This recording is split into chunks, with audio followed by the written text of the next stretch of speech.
in this region in particular, it started with a very strong communist party, which used to defend labor, jobs, industry, and the Democratic Party presently of Renzi, of the present government, is actually doing the opposite. The people who used to defend jobs and workers are now in the Lega. The voters see this. The voters see the difference between those people who are green, environmentalists, who want to shut down industries. They don't worry about left and right. They are looking for programs to increase jobs. Welcome to another episode of Independent Thought and Freedom, where we have conversations with some of the most interesting people around the world who are shaking up politics, society, economies, and ideas. We've had some amazing guests on this program, including The Saker, Paul Craig Roberts, Sheikh Imran Hussein, E. Michael Jones, Cynthia McKinney, and more. If you'd like to support us to reach our next goal of actually putting together live events where we bring some of my best guests side by side on one stage, please consider becoming a monthly subscriber on Patreon. You'll find the link below. Also, if you are an author or researcher with important ideas to share with the world and want to have a greater impact, I'm offering a free masterclass, 3 steps on how to leverage your intellectual authority to become a media personality. The link for that class is in the description as well. And now, on to this week's show.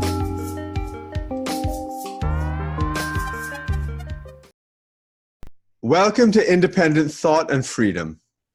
The global shift in politics is happening in key places around the world, and Italy is a major node. Mainstream analysis places this in terms of a movement from left to right, but this is lazy and unhelpful. It's perhaps even worse, actually, because it hides the real and important struggles that are going on right now. Matteo Salvini in Italy has been portrayed as a racist, a fascist, a populist, or a dangerous populist by the establishment and the mainstream media and academic institutions. Now, there was an election this Sunday where Salvini himself sort of led an attack on one of the left's strongest areas in Italy. It was a bold move that would shake up not only the current government, but the entire nature of Italian politics, and perhaps that of the world. Now, to discuss these matters further, I am pleased to have on this podcast once again Liliana Gorini, the chairwoman of the Italian political party MoviSol, Movimento Solidarietà, which is in partnership with the current government. Welcome, Liliana. Thank you. Welcome to the listeners and watchers. Yes, well, there's a lot going on. You had the election there. I know you were following it very closely. And a lot of the world is very confused by Italian politics. And as I said, the very simple analysis of saying, oh, well, it's going from left to right. It's this dangerous, worrying shift towards fascism and authoritarianism and racism and anti-immigrant. It's part of the sort of danger that's going on in the world right now. That's the simple analysis people have of what's going on. And so is that correct? What's your view? What's the correction that's needed? No, it's of course not correct. And this idea of left and right is being completely denied by events, as actually some political analysts were saying in the last days, analyzing the victory of incumbent Governor Bonaccini in Emilia-Romagna, which has always been in the last 75 years a communist, a left region dominated by the Democratic Party.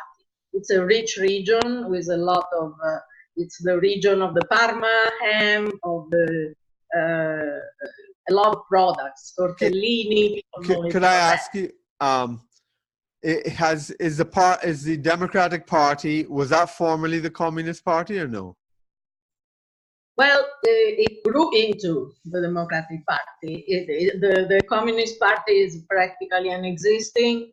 And in this region in particular, it started with a very strong Communist Party, which used to defend labor, jobs, industry, and the Democratic Party presently of Renzi, of the present government, is actually doing the opposite.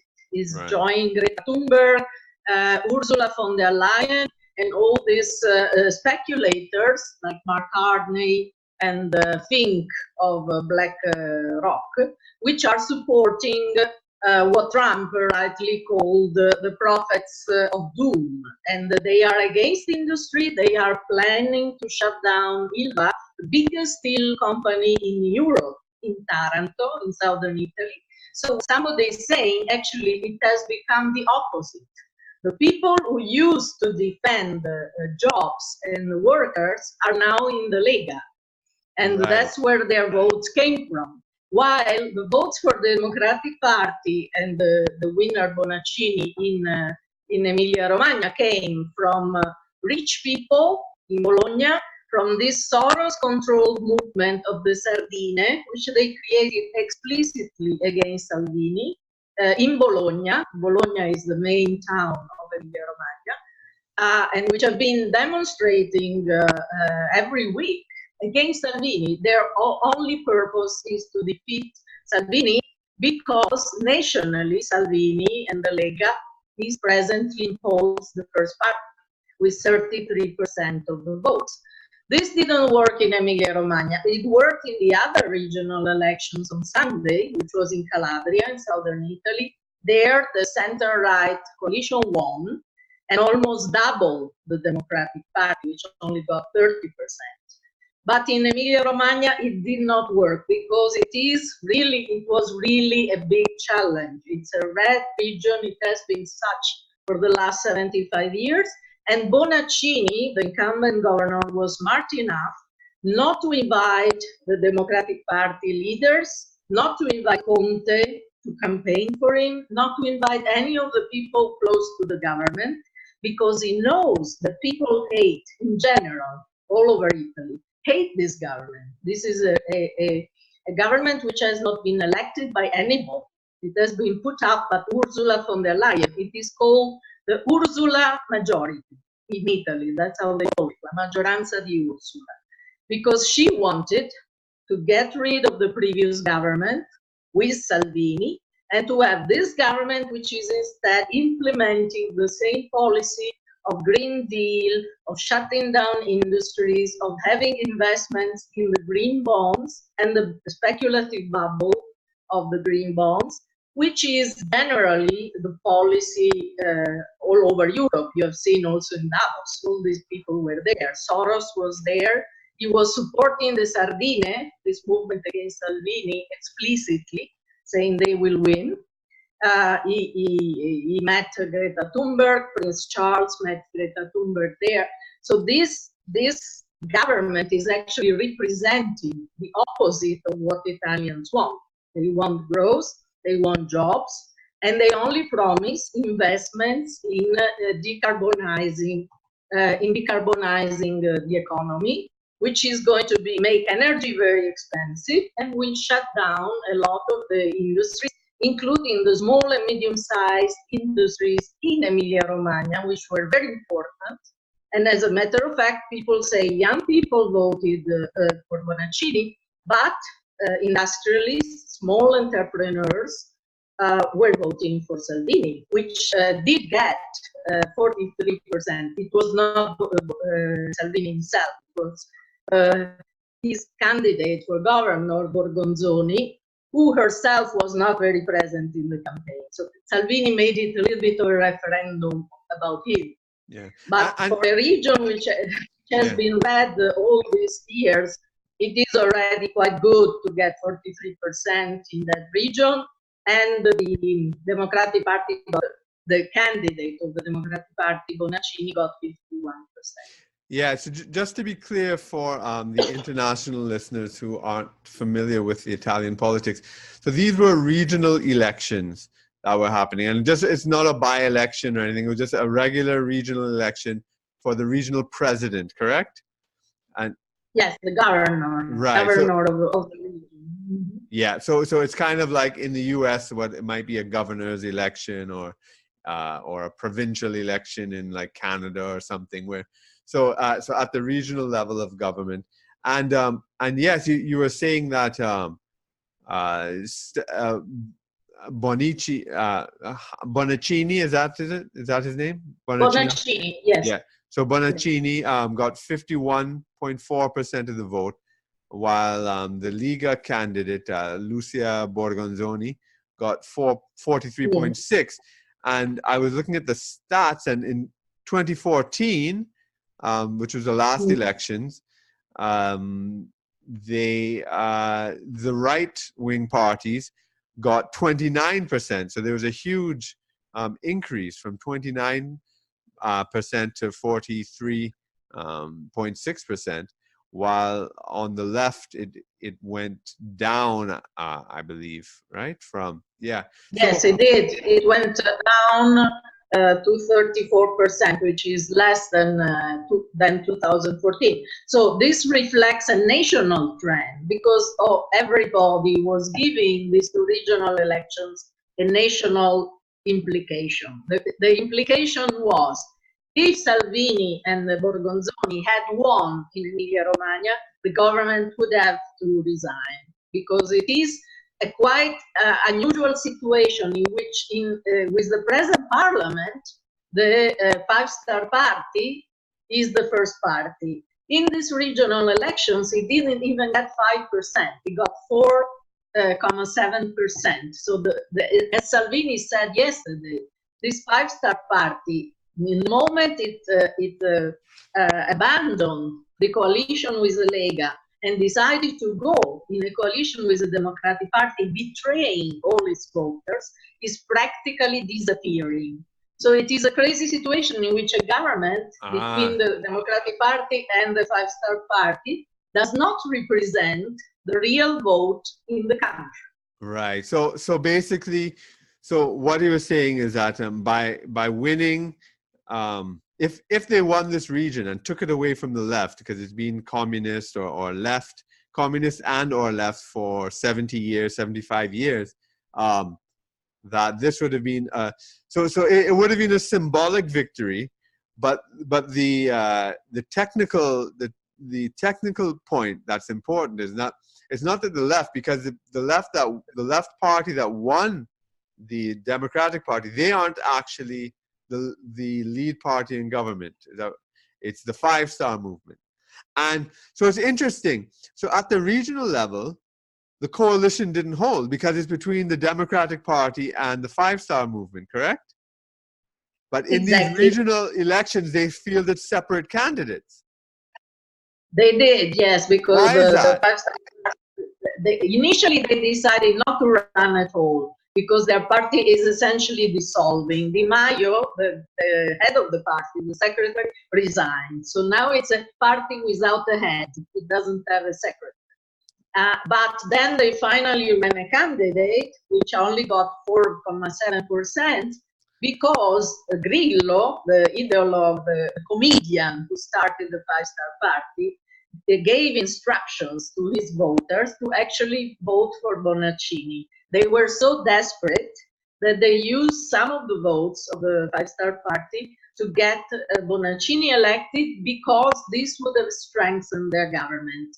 They know very well, if there are national elections, both the Democratic Party and the Five-Star Party will lose. So in other words, let me just clarify. So the leader of the Five-Star movement told his members not to vote for their party, but to vote, even though they had a candidate, they said, don't vote for our candidate, vote for the Democratic Party. It's a bit more complicated than that, because Italian politics is difficult to explain, and it's difficult to understand even for Italians. This was a voto disgiunto. a divided vote. You can vote for the governor and also for a party in a different way. You could have voted for the candidate of the Lega as governor and for the Democratic Party as a party. So the instruction and the vote for the party is what? That's for the legislature or something? So one is an executive? No, in regional elections, you had a coalition of various parties which were supporting a governor candidate. Okay. The right-wing parties were supporting Borgonzoni, the candidate of the Lega, and the left parties and also the Five Star Party, they were not supporting Bonaccini, but in some cases, many cases, because the candidate got only 4.7%, but there were a lot of voters of the Five Star Party there. They decided to vote. Some of them voted for him as governor, but at the same time, when they had to cross the party, they crossed the Democratic Party to make sure that Bonaccini would not lose, because the polls were indicating that Bonaccini was losing. The last polls were indicating that actually the Lega candidate was winning. Salvini was very, very present in the campaign, every day there. So they were scared, they were terrified to lose the region. And Grillo, this was not Di Maio, Grillo, the comedian, he's not actually, he doesn't have an official role in the party. But he told his voters to vote for the party, the Five Star Party, but as a governor, to vote for Bonaccini, to make sure that he would not lose the governorship. Okay. And that's how we won. This and the Sardine, this youth movement led by a young guy, unknown to everybody. Everybody, they claim to be disconnected with parties, but rumors are that these are actually paid and created by Prodi, Romano Prodi, the former Democratic Party premier of Italy, who is also a prominent leader in Bologna. And this youth movement, Sardine, was born in Bologna. So these two elements, the Five Star Party voting for Bonaccini and the Sardine movement, were key to shift the polls, which were actually in favor of the Lega, and make Bonaccini win in the last minute. Okay. So would it have been possible, I'm just trying to understand the electoral system there in Italy. Would it have been possible for La Liga to have the greatest number of votes as a party, but Bonaccini would have been governor, for example? Yes, it would have been possible because of this voto disgiunto, which is a disconnected vote. You can vote for a governor and also you can vote for the party, but they don't need to belong to the same party. Right. Okay. So that is the case often in Italian elections. Okay. Right. And so what happened with the Five Star movement is that well, I saw here that in 2014 it won 13% of the vote in the region, which is not much in any case, but it collapsed to 3.5% this time. So it went from small to almost nothing. And I see exactly Corriere della Sera editorialist Massimo Franco. He wrote that the party suffered an annihilation, and saying that its power was beyond marginal and was now residual. So, I mean, so the Five Star movement could actually, well, could it disappear? Where is its stronghold? Where is it stronger? Well, the stronghold is southern Italy, because that's where they got most of the votes. But again, in Calabria, they didn't get so many votes. So it is funny that they are disappearing also there, because they promised to southern Italy jobs, and in particular this reddito di cittadinanza, which is like a salary without doing any job. Many people don't like this measure because they say instead of creating jobs, we just give all these unemployed, southern Italy has a very high unemployment rate, money for doing nothing. So people in the northern Italy are of course not very happy about this because they are losing jobs, but they don't get any money. In any case, when the first Conte government was created, they actually realized this measure, which kept their vote going for a while. In the most recent regional elections, also in November and December, in Umbria, for example, they lost again. All these regional elections, they have been losing, but this one has been the worst because they are losing also nationally. The polls indicate that from the first party, they tend to become now the third or the fourth party nationally. And as Salvini said, but also others close to Berlusconi, they said they are essentially disappearing. Right. And the reason is they were born as the anti-establishment party, as the anti-democratic party. They were, you know, the Baffa, which means fuck you. This was their slogan. They wanted to get all the parties which had been in the government until now gone. They explicitly said we will never govern with the Democratic Party of Renzi, of the banks, and that's what they did. So they lost the trust of their voters because from an anti-establishment party, they became the most establishment party of them all. that irony is so rich. But you know what it reminds me of? And tell me if you agree. It reminds me of Syriza.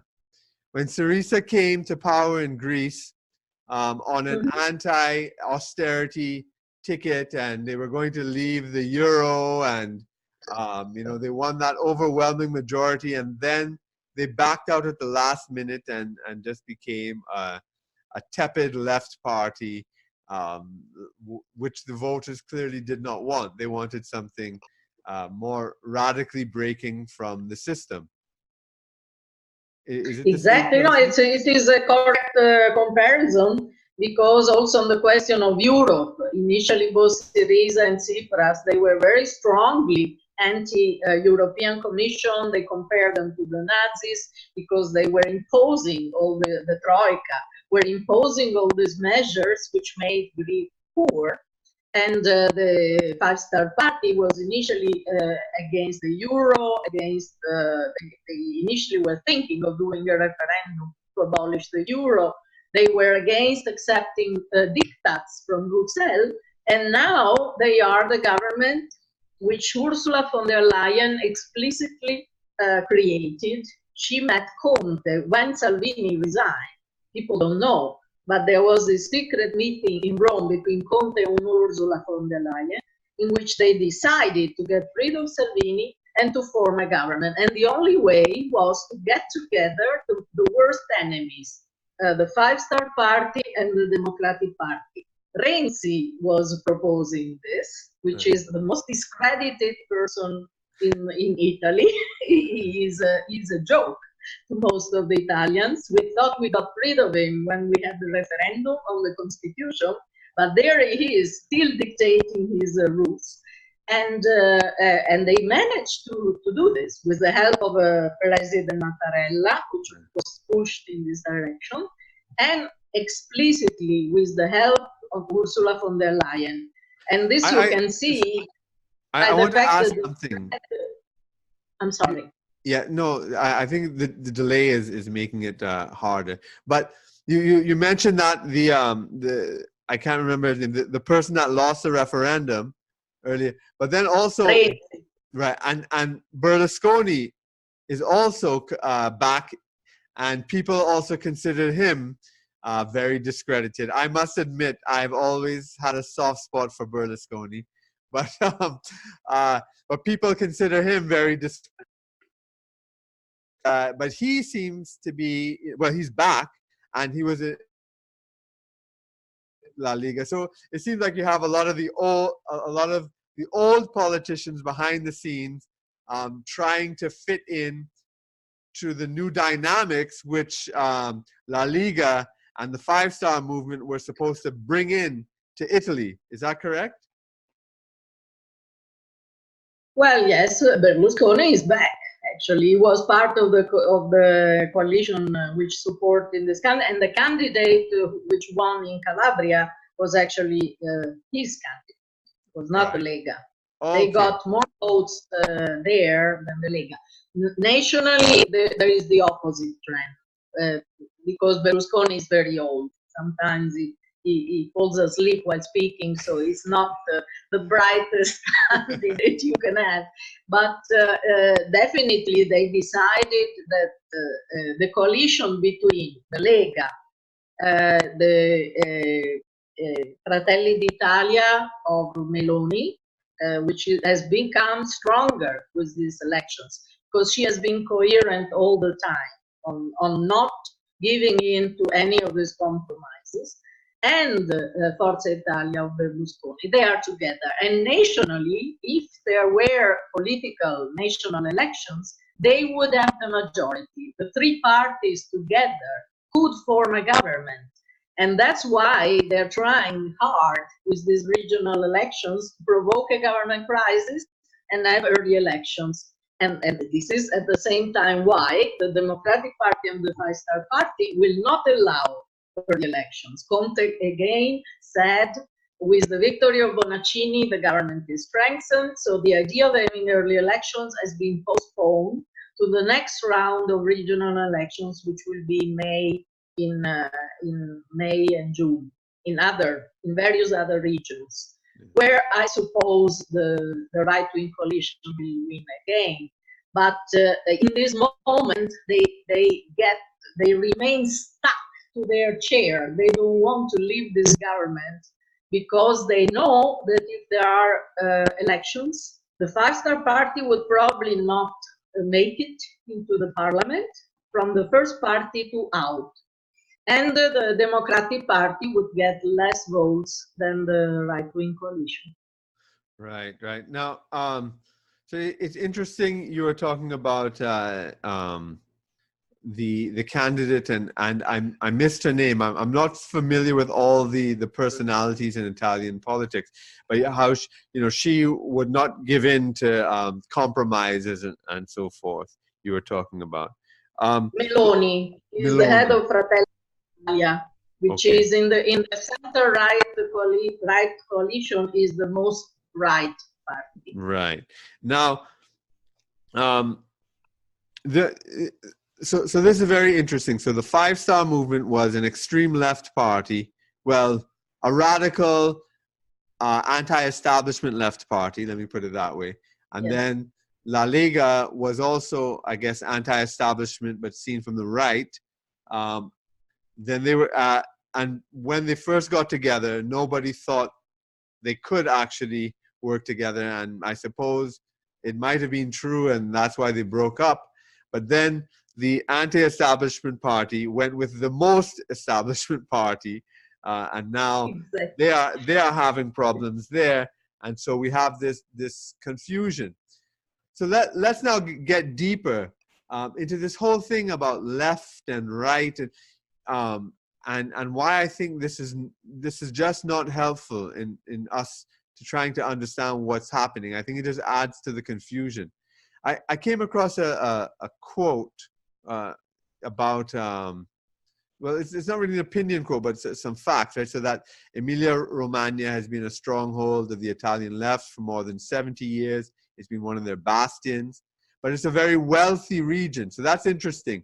People think of the right as being for the wealthy, but this is like the left and the wealthy, and this is something that a lot of analysis doesn't take into account. So it's a very wealthy region, a key part of the Red Belt, and what it says here: the gaps between Emilia-Romagna's progressive left voting cities and the conservative rural areas is like, that's the real battle. It's between the cities and the rural areas. I think that's happening in many places around the world, whether it be Brexit, whether it be Donald Trump, that it's the urban areas which is tied into global finance and then all the sort of LGBT movements and all this sort of cultural, this urban culture as opposed to the rural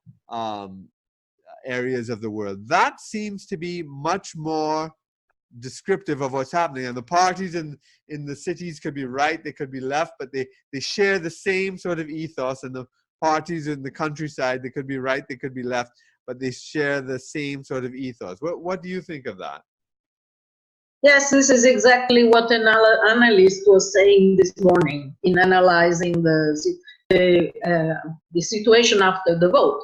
There has been a very strong difference between Bologna and some of the cities, Reggio Emilia, which are rich, and the countryside where people are poor, like including the farmers. They are hit very heavily by these anti-environmental measures. In Germany, they're doing all these demonstrations.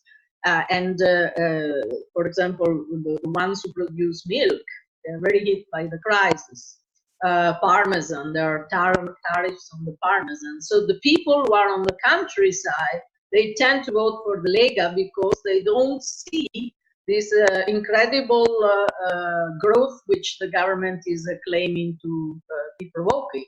And in this, I can assure you, because I am in a countryside of Milan, it's the same in all of northern Italy.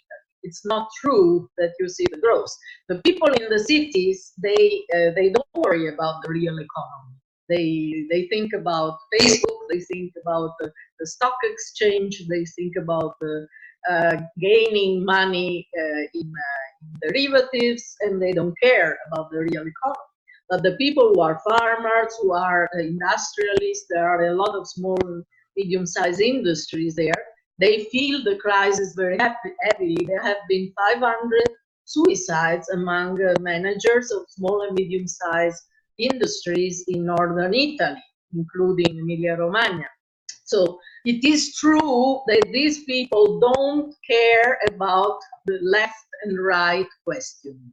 They want to see if somebody has a program to save their jobs, to keep their industries going, and to continue the tradition which used to be that of northern Italy, of development, of industrial development, which used to be actually, as this analyst was saying, 75 years ago, it used to be the Communist Party which defended this, which defended jobs and industry. Now it is the Lega. That's the funny thing. This shows you how stupid are these banners of left and right. Yes. There is also, of course, a lot of fear about immigrants, because many of them end up in Emilia-Romagna. There have been complaints by the people who didn't want them there.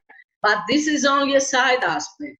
I think the main aspect is, for example, that the Lega was supporting building infrastructures, also in another region where there were no elections, Liguria, where the Morandi Bridge collapsed. This was because of the Five Star Party, which was opposing heavily the construction of another bridge.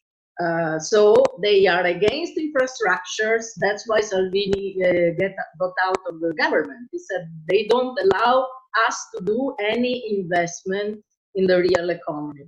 And the voters see this. The voters see the difference between those people who are green, environmentalists, who want to shut down industries, and they ask themselves, where are jobs coming from? In Taranto, if they close Ilva, it will be 15,000 people who will lose a job. And this in southern Italy, where there is already very high unemployment.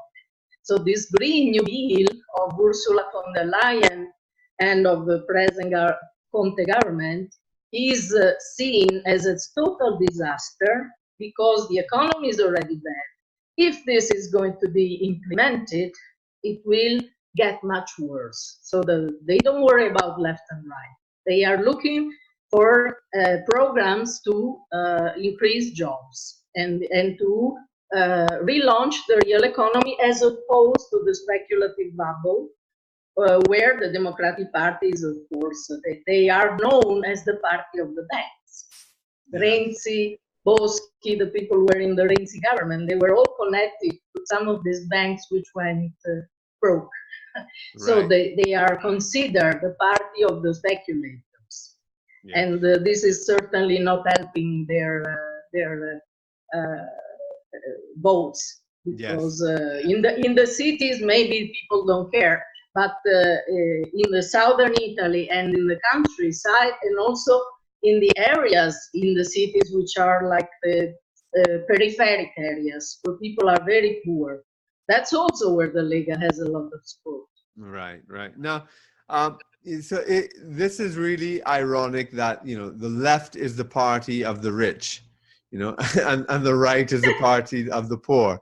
You know, it's the whole analysis needs to be thrown out. It's not helping us. It's actually confusing us, and it's making people on the left hate the right, when in fact the people on the right are probably upholding the traditional values of the left, and vice versa.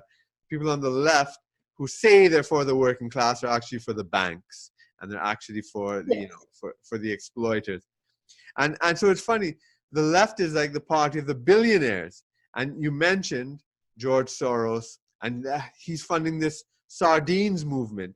And the sardines movement, I don't know in Italian if it's Sardinia or how you pronounce it, but Sardine, Sardine, okay, sardine, Sardine. sardine. And okay, so this Sardine movement was very important because the voter turnout doubled, because they were protesting, and bringing out people that I suppose were not voting before, and so that's how the left were able to win in the elections. But you're saying that this mass movement of, well, they say they're against hate, they're against racism and these sorts of things, which is the sort of propaganda they have against these populist parties. You said they're funded by George Soros. Could you elaborate on the movement, its connection to the billionaires and so forth? Yes, well, it's not official that they're funded by it, but for sure, Soros in Davos said he supports the Sardine and he thinks they will win.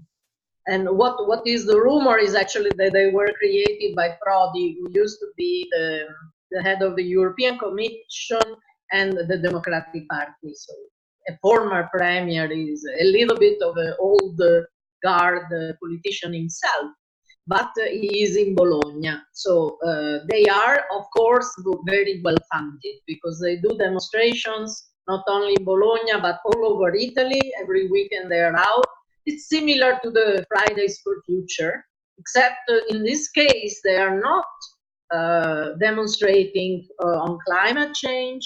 They are demonstrating explicitly with banners against Salvini. All this thing about hate is actually meant to hit Salvini, and that's what they managed to do. So the fact that Soros supported them, the fact that Soros met Greta Thunberg, the fact that Soros is also sponsoring all the movements in the US against Trump and the impeachment drive, indicates that these people are not innocent.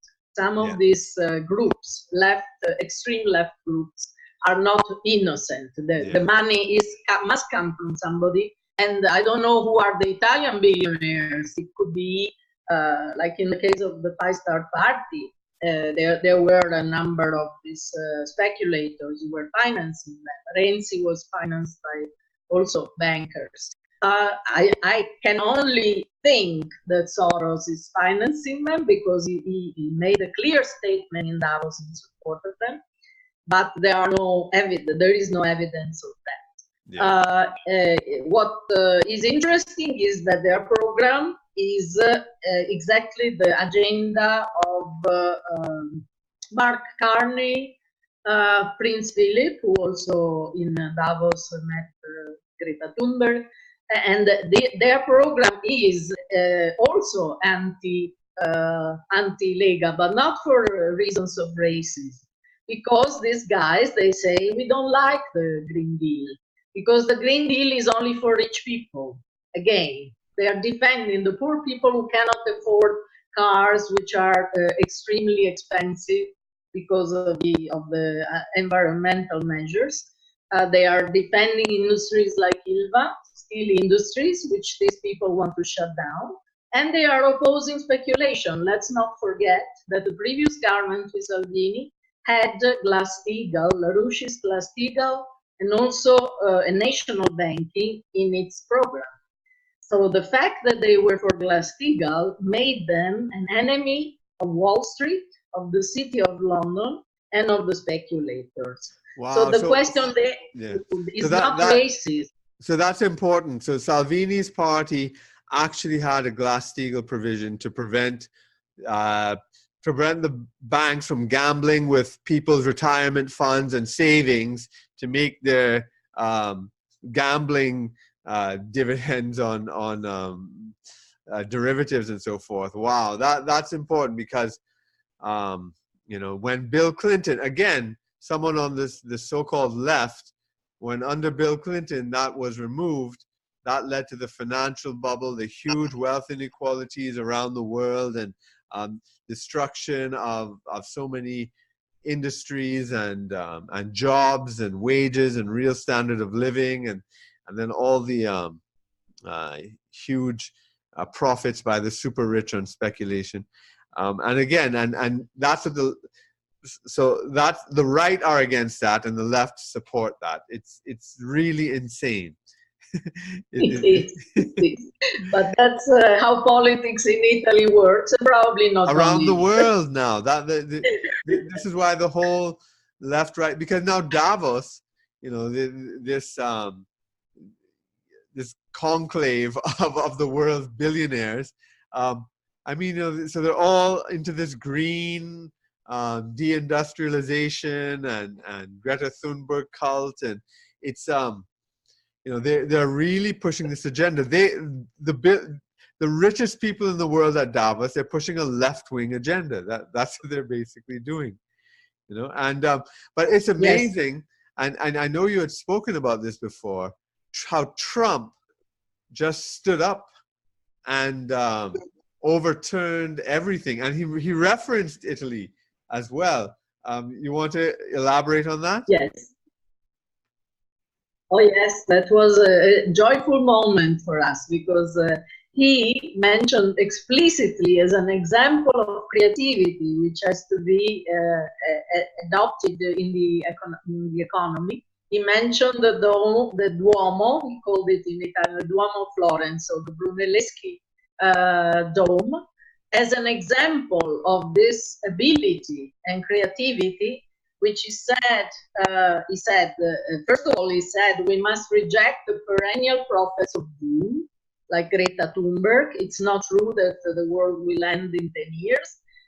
We have to be optimistic about and then he said, at the time of the Duomo of Florence, while the technology did not exist to complete their design, the design of Brunelleschi, city fathers forged ahead, and they did not accept limits to their high aspirations. The economy focused on the future lifts the human spirit and excites creativity. And this is important. It's very important because, first of all, it really makes clear that these people are denying the ability of man to discover new resources, to discover new ways of solving environmental problems. If you want to solve them, you have to develop new technology, not to simply shut down the economy. But it's also very interesting because his intervention in Davos reminded many people of Lyndon LaRouche. He used the example of Brunelleschi very often in the same way as the key to have a real economy based on creativity. Not so much that the cover of his book, The Science of Christian Economics, in Italy, La Scienza dell'Economia Cristiana, has the cupola of Brunelleschi, as the Duomo of Florence, on the cover. So this was for us, through the years, and LaRouche was mentioning this example, and the catenary, and the revolution in architecture which Brunelleschi made with this building, this is very important because it is a signal. We actually published the speech of Trump in Italy saying, Trump read LaRouche. Right. Yes. Yes. Yes.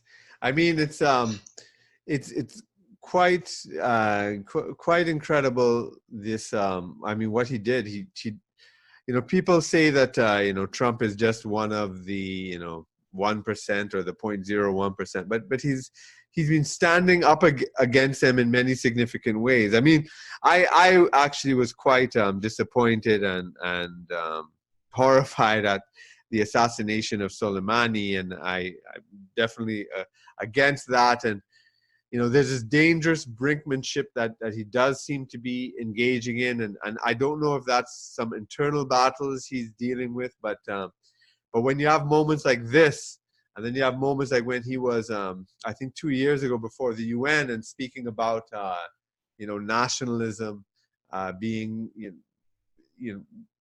how that should be foundational to international relations and not this globalism and so forth. I thought that these are such important statements to me.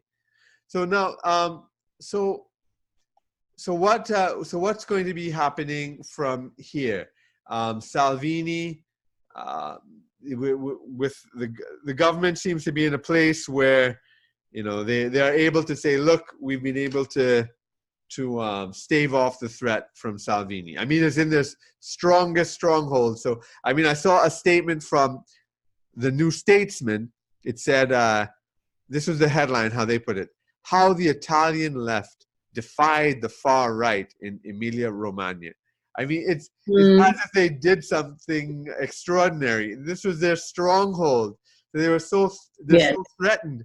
They're so thankful they didn't lose their stronghold.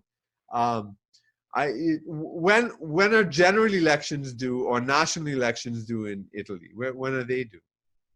That is the problem. The national elections are not due until for 3 years, because it's supposed to last 3 years. But there are other regional elections in May and June, like in Veneto, in Campania, some other southern regions, where Salvini already announced that he will not give up. He will continue his battle to defeat this government, which is an illegal government. And I agree. This is not a government which represents the people. Absolutely not. So he will continue this campaign in the next round of regional elections. And he said, our victory is not, it's just being postponed. Yeah. Their plan is, of course, to use the other regional elections, which are not in strongholds of the Democratic Party, not at all. They are in strongholds of the Five-Star Party, which is practically disappearing. Dead. So they are not going to have an easy time there. They had an easy time in Emilia-Romagna because Bonaccini has been the governor for many years, and he is actually seen as a good governor. Right. But in the other regions, it is a total disaster. So their plan is to provoke early elections with another victory of the center-right coalition in the regional elections, because this government will not allow early elections. They will remain stuck to their chairs until really Mattarella will have to admit this is not a regular government. The vote of the people is not for this government. It will take another big victory like they had in Umbria, for example, probably in Campania or in Veneto, in one of these regions where the Lega is actually strong. In Campania, not so much, because southern Italy has not been a stronghold of the Lega. It has been a stronghold. Di Maio was from Naples. I'm from Naples myself. So right. I know that they have their stronghold there. But people are disappointed because all the promises they made to create jobs have not been maintained. So the Five-Star Party, if they disappear from the political scene, will leave this big pot of votes, which the Lega, will go either to the Lega or to the Democratic Party. And Right. what we will have by then is again a two-party system, Democratic Party or Lega and center-right. Right. And we will have to wait another 6 months, I think. We will have to keep this stupid government of Conte for another 6 months. Now, your movement, MoviSol, is it active at all in the politics in any way at this point? Not with candidates. We in the last European elections, we supported Marco Zanni for the European, who is a member of the European Parliament and who has been speaking at conferences of the Schiller Institute and has been pushing for Glass-Steagall personally himself, not only at the European Parliament, but he went to Washington with signatures which we collected as MoviSol here in Milan, including of Salvini. Many of the signatures came from leaders of the Lega. Oh. And he brought them to Congress, to the US Congress, to Washington, last November of the last year. And we had a conference with him, actually, to announce this initiative together. So we did endorse him personally. We do not, we are above the parties. Right. Differently from the Sardine, we are really above the parties. We do not belong to one party. But in this case, we decided for the first time to do an endorsement as MoviSol, and he was re-elected. So we do move some votes. On March 1st, we will have a conference here nearby where I'm staying in Seregno, in the industrial belt of Milan, on the question of state holdings and the economy, and the real economy, in which I will be a speaker, and Galloni, Nino Galloni, who is a famous economist, who is also used to be a close friend of LaRouche's, and who spoke in November at our conference, memorial conference for LaRouche in Germany. He will be also speaker, and we will discuss again there the 4 laws of LaRouche. So our role as MoviSol, because we are small, I have to admit, differently from the LaRouche PAC in the United States, is to inspire people in all parties eventually. Of course, until now, nobody of the Democratic Party listened to us, but many people in the Lega were participating to conferences, and particularly on this question of Glass-Steagall, because Salvini has been saying very often, we don't want to support the banks. We want to support the people, but not, at least, not the speculators. We want to support the banks which work with savings, but not the banks which become rich with junk bonds and derivatives. That is sad. And so based on this, we decide in the various regional elections which will come up, we will decide which candidate adopts LaRouche's 4 laws. We will support that candidate. Right. Okay. And that conference is when? On March 1st, in 1 month and something. Right. I was told that I'm a speaker there on LaRouche's 4 laws, and Galloni will speak on the history of the state holdings, which is important because this is how Mattei, the time of the Mattei in the 60s, this is how we had industrial growth, because the state was financing industrial projects. Well, and now most of these have been privatized by Draghi, by the people who, the same people who push for the speculative fund. No, my podcast is now being broadcast on the Independent Media Network in the US. Now, there's a lot of people actually on the network and watching, and also behind the network who put it out. Now, they're actually part of the Green Party in the US. So they are anti-war, they are anti-corporatist, but they do support. I don't know if it's the new Green Deal or whatever, but for them, that's something they support, and they see criticism of that as being, I suppose, right-wing, and it's the industries that want to pollute and destroy the planet. Now, for people who genuinely believe that, and who may not have heard a reasoned critique of it, how would you criticize? How would you argue the case to them, either using LaRouche's 4 rules or just in general? I'd like you to just address these viewers who would be looking at this. Yes, I did that very often because we had many of these environmentalists who are genuinely worried about the environment, who came to our conferences and we discussed with them. And they understood, because the key there is, if you want to save the environment, you have to develop technology. That's exactly like Trump was saying in Davos. They have to admit that's the only way to save the environment. And you can see that in these cars which do not pollute, is because they have developed very advanced technologies. And you do not instead save the environment by creating a speculative bubble. These people, Mark Carney of the Bank of England, George Soros, who has been making money on selling Jews to the Nazis. This is how he became rich. These people don't give a shit about the environment, believe me. Yeah. If you're worried about the environment, don't get along with Soros, Mark Carney, or Larry Fink of BlackRock. With their private boats and jets and yachts. Exactly. They are billionaires. They are certainly touring around with jets all the time, and yachts, as you say. And all they worry about is that now these green bonds are the business of the century. They themselves say this is the new gold. Right. That's, for them, is only a way to make money. So please, I speak directly to them.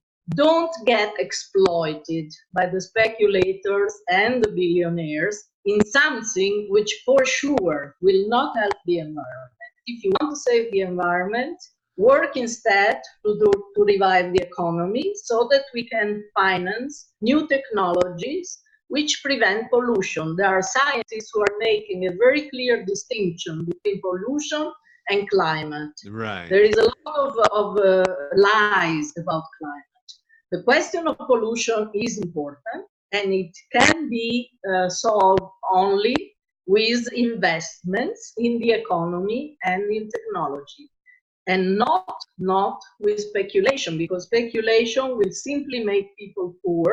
And the purpose of these people, as you say, is to deindustrialize and to depopulate. Yeah. That's what they want. They want to simply kill 4 billion people in the world. Yeah. I mean, it's an anti-human ideology. We shouldn't breed. We shouldn't have children. There's too many people on the earth. It's that ideology they put forward. Let's see. There was a point you were saying that I wanted to pick up on, which was about the technologies, but I lost it. So I think we're going to have to leave the point. But yeah, certainly these movements need to sort of see beyond the programming, I suppose, or the discourse. Let me put it that way, not programming of the right and left, and we need to really throw off these. I suppose these corporatists. That's what it is. That's what's holding so much development back and causing so much poverty in the world. Well, and that is what is fascist. That is right. really fascist. This corporativistic tendency, and they have to be worried about that, because that's how we came to fascism and Nazis. With this also imposition of, in that case, it was not the European Commission, but it was Versailles. When you abolish national sovereignty, what happens is that some people take profit from that. In this case, it was the Mussolini and Hitler, which were actually financed by the British. So it's you have to be very careful with all this right wing and fascist. What is fascist actually is this dictatorship which imposes you not to eat, not to have milk, not to eat meat, not to drive, not to do anything. You have to close yourself in your flat with 14 degrees freezing cold, because eating is also banned by these people. And you can imagine what that means. This means spreading poverty, spreading poverty in the population, while these billionaires like Soros will continue traveling with jets, with CO2 emissions very high, and they will not care about that. They will only care about all the money they're doing with the green bonds by making people poor. This is the contradiction. It's a little bit like the left and right. Yeah. It's very similar. That's right. That's right. That's right. Well, I want to creativity. Maybe the last thing yes. Is what you wanted to hint at. What Trump said in Davos and what LaRouche has been saying all along is the key remains human creativity. This is the Beethoven here. This is what LaRouche said. We should go back to the idea, instead of having this cultural pessimism, particularly among young people in schools, that they are told the world will end, nothing can change, nothing can be done. You have to have a positive attitude based on creativity in the economy, but also in the culture. Because Beethoven, because last year it was Leonardo da Vinci, next year it's going to be Dante Alighieri in Italy, the year of Dante Alighieri. These people were able to solve problems because they were creative. So people in school, instead of going on demonstrations, they should go to school and learn from Beethoven, learn from Dante, learn from Leonardo da Vinci, how you solve problems, because we are able to solve all problems, including the pollution, with creativity. Yes, I remember the point I was going to make earlier, and it is tied to what you said about solving the problem of pollution, and that these are solvable problems. I mean, I myself was, an environmentalist for a long time. I mean, since the 70s, I've been conscious of it, when I was a child in school. And in the 70s and 80s, it was things about, it was like pollution, air pollution, water pollution. Mm-hmm. It was, about deforestation. It was about the exhausting of natural resources, and these were the issues we were looking at. Acid rain, the hole in the ozone layer, right? That right. Went up to the 90s. So these were issues that we faced, and it was solved, so like the acid rain issue, which was supposed to be, getting worse and worse, it did not get worse. I think, I'm not sure, I didn't follow it closely, but it stopped being a concern. So my assumption is that it was solved because there were actions taken. And I remember with the ozone holes, it had to do with the aerosols, what you put in the can, and they changed all that, and so now that's not a big a problem in the same way.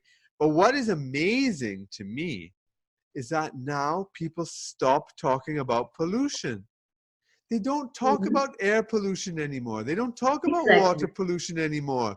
They don't talk, and in the old days, it was clear who was polluting. I mean, yes, we as individuals pollute, but industries pollute way more than the individuals, and then the industries give us the plastics and so forth that we individually pollute, and so industry, it seems, this whole carbon discourse to me, this whole global warming discourse, it takes away the focus from these industries, from these billion-dollar industries that are actually polluting our air, water, and who knows what they're doing with our foods and whatnot.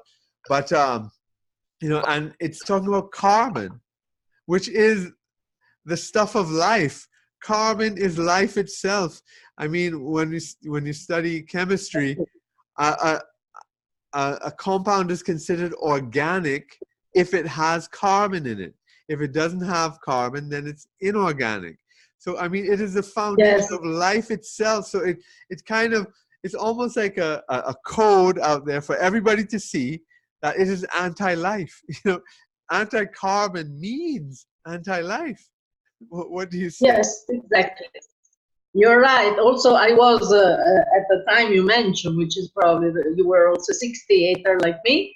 I was also very worried about pollution, and as you said, this was a time in the 70s. No, the books, The Limits to Growth, the Club of Rome, which Trump mentioned indirectly in his speech, and he said they had already warned us that the world would be dead in the 70s. Again, the oil would be over, and this never happened. For example, now they make a big thing, at least here in Italian news media, about the plastic in the sea. Also there were some young people which developed a system which can eliminate the plastic in the sea. So instead of simply saying, let's shut down all industries, let's not travel anymore, let's stay home with 15 degrees, why don't we encourage, which is implicitly what Trump was saying in Davos, these young people who are bright and creative and can create a startup to develop this new technology so that we do clean the sea. I also don't like to see plastic floating around if I go swimming in Liguria. But again, the technology and the creativity is the key to solving pollution. You're right, they don't speak of pollution because the climate thing is so mystical that people can believe it without any scientific facts. Scientists have already proven that these data are completely wrong. They were fabricated. The history of climate in the centuries demonstrates that this is not how the climate works. You don't influence the climate by simply stopping to go with an airplane, but the people prefer to hear this pessimistic prophet of doom, Greta Thunberg, with all her psychological problems, instead of facing the question, which is my responsibility for the world. The world will not end in 10 years. So what are we going to do in the next 100 years to make sure that there is no pollution, to make sure, however, that there is still farming, that there is still industries which are technologically advanced, and that there are jobs, and that people don't live in poverty.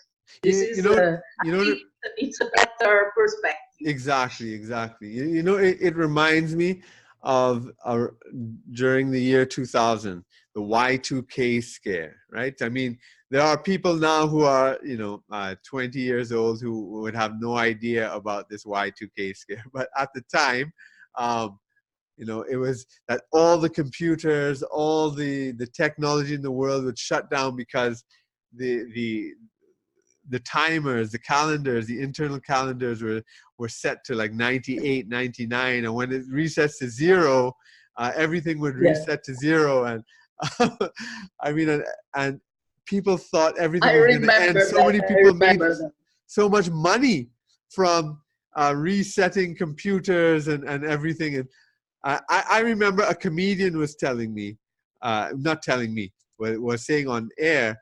He was making a joke. He's saying his watch could handle the change. So what's everybody worried about? And I realized, and I didn't believe this whole Y2. I thought about it first, and then I said, especially after that watch joke, and he's saying, listen, my watch can handle this. Surely your computers and stuff can. This is all fake. And I didn't do anything on. I didn't do anything on my computers. I didn't do anything to any of my technology. I know people that were paying all sorts of money, doing all sorts of backup, doing all sorts of things, and nothing happened because it did not make sense. It doesn't make sense, yes. Yeah. The same is true with this prophets of doom. Yeah. It's Because Al Gore, as you good say, old Al Gore with a heated swimming pool. He has been saying that the world should be over for the last 40 years. that's It right. has not been over, and Al Gore is still in his swimming in his heated swimming Exactly. pool. And the thing is that science, this is one of the disturbing things, because people say you have to accept the science, it's settled science. I mean, if you really had a scientific education, and I did, I took science in the university, in my high school, and everything right up to the end. And as I said, university courses, and in environmental science and chemistry and biology, and forestry, all these things. But the whole thing about science is that, first of all, it's never closed. That's the difference between science and non-science. You're always supposed to question. And secondly, Yes. it's always supposed to be testable, right? So Karl Popper had the famous, formulation that you have to make things into a falsifiable hypothesis. So that you have to say in such a way that you make a prediction, and if it comes true, then my theory is right. And if it does not come true, my theory is wrong and I have to change it. And that's science. But with this global warming thing or climate change, it's like, if it's cold, we're right. If it's warm, we're right. If there's too much rain, we're right. If there's too little rain, we're right. There's no way to falsify your hypothesis. They're always right. That's not science. Yeah. Yeah, no, it is absolutely absurd, and I assure you, also here in Italy, in the news, it has become impossible. In the weather forecast, even when they say it's gonna be cold because of global warming, there's gonna be snow because of global warming, and then when there is a spring is coming too early, it's because they attribute to global warming anything which happens, and they don't see, but they are really ridiculed by themselves. I see that you have a biology book behind your back. Yes, and what you said about the CO2 shows that you have a scientific background, because these kids, for example, don't know that CO2 and carbon are life, that they are necessary. Plants do not grow without CO2, and that's why we have to build new forests. We can do that. The Chinese are doing. They are reforesting all over. So it can be done, but you have to have a scientific knowledge and not just an enemy image. CO2 is the enemy. So you abolish, you do decarbonize. This is completely crazy. Every time we breathe out, we produce CO2. I mean, so what it is this kind of self-hatred. It's this hatred of human beings. It's this hatred of life. That it's a very insidious ideology. It is. We did a pamphlet on this, and we absolutely are trying to contribute to a rational discussion on this question of CO2 based on science, and not on this emotional and hysterical, because Greta, when she said that my youth was stolen at the UN, it is true, her youth was stolen, but it was stolen by her mother, by Mark Carney, who have been exploiting her and sending her around the world without going to school and without having knowledge. They speak without knowing things. And I want to bring this all back around to the Italian election, to the left and right, and the country and the city that I was talking. To me, I think it goes down, when you speak to ordinary people in the countryside who did not go to university, they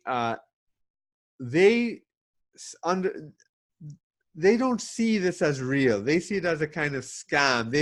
They understand that this is not right. What I'm being told in the newspapers, on TV, it's not right.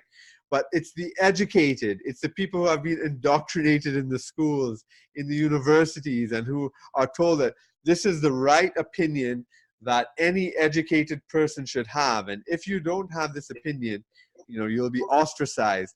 So it's this, that's the kind of real divide. It's between the people who are formally educated and those who are not formally educated, but they're smart, you see. And there's the whole thing that formal education means you're smart, and if you're not formally educated, you're stupid.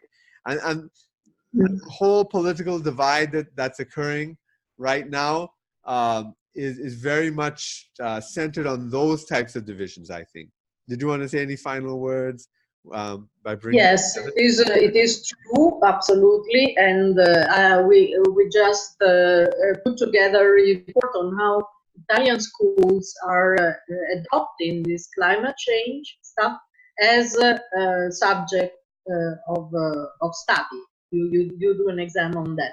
So actually, in this case, education can become brainwashing. This is very inappropriate and irresponsible on the side of teachers, because you are spreading, instead of trying to teach. Eventually you can show both, because there are many scientists who have demonstrated the opposite.